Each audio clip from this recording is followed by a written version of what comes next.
Hi friends, இன்றைக்கி நான் video பார்க்க போனால் சண்டே வந்துட்டு நெய்ச்சோறும் உருளைக்கிழங்கு கிரேவியும் தயிரும் தான் செஞ்சுருக்கிறேன். வாங்க எப்படி செய்யலாம்னு இந்த வீடியோவில் பார்க்கலாம்.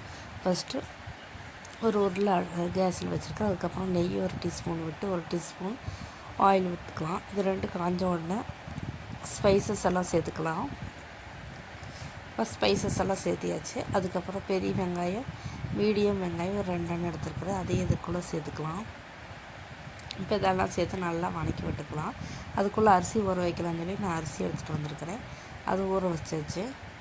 இப்போ வெங்காயமெல்லாம் நல்லா வணங்கி வந்துடுச்சு. இப்போ தக்காளி சேர்த்துக்கலாம். தக்காளி சேர்த்துட்டு நல்லா வணக்கி விட்டுக்கலாம்.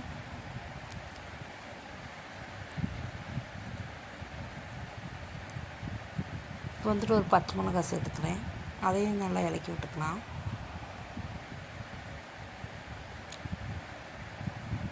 இப்போ உப்பு சேர்த்துக்கிறேன். அதையும் நல்லா இலக்கி விட்டுக்கலாம்.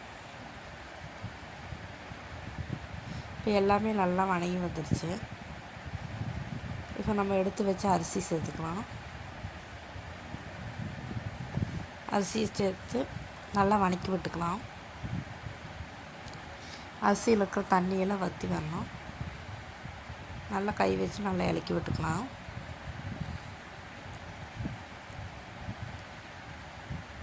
தீயை கூட்டி வச்சுட்டு நல்லா இலக்கி விட்டுக்கலாம்.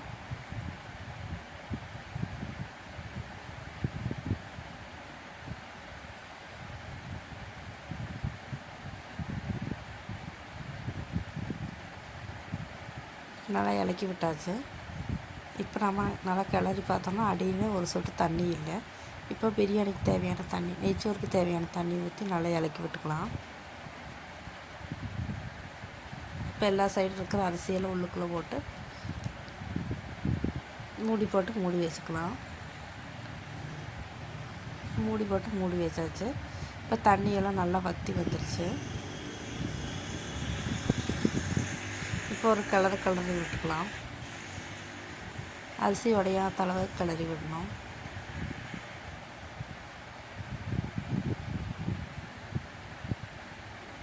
இப்போ நல்லா இலக்கி விட்டு போட்டு தம் போட்டுக்கலாம் நெய்ச்சோறு.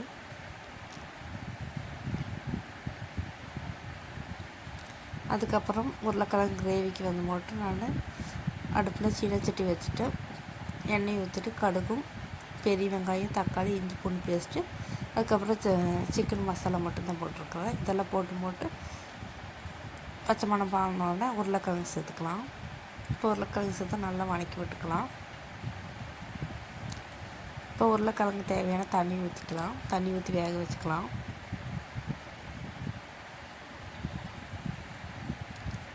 இப்போ தண்ணி ஊற்றி நல்லா வெந்துட்டுருக்குது உருளைக்கிழங்கு.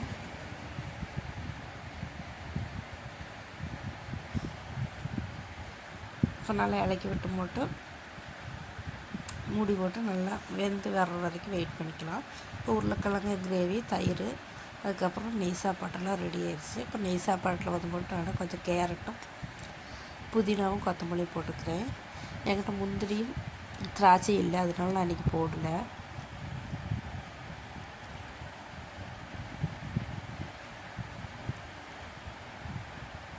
இதில் போட்டு ஒரு கிளறி விட்டுக்கலாம்.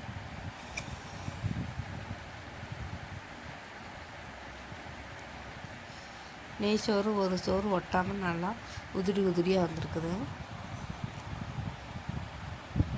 இது மாதிரி செஞ்சு பாருங்கள். நெய் சாப்பாடு நல்லா டேஸ்ட்டாக இருக்கும். இப்போ எங்கள் வீட்டுக்காரர் வந்திருக்கிறாரு. அவருக்கு சோறு போட்டு கொடுக்கலாம்னு சொல்லி மட்டும் நெய்ச்சோறு போட்டுக்குது தட்டில்.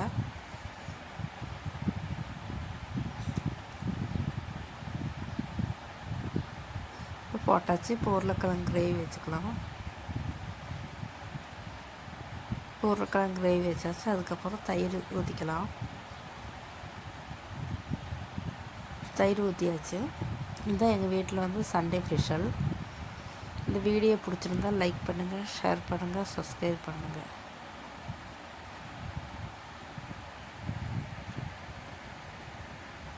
தேங்க்யூ. அடுத்த வீடியோவில் பார்க்கலாம். பாய்.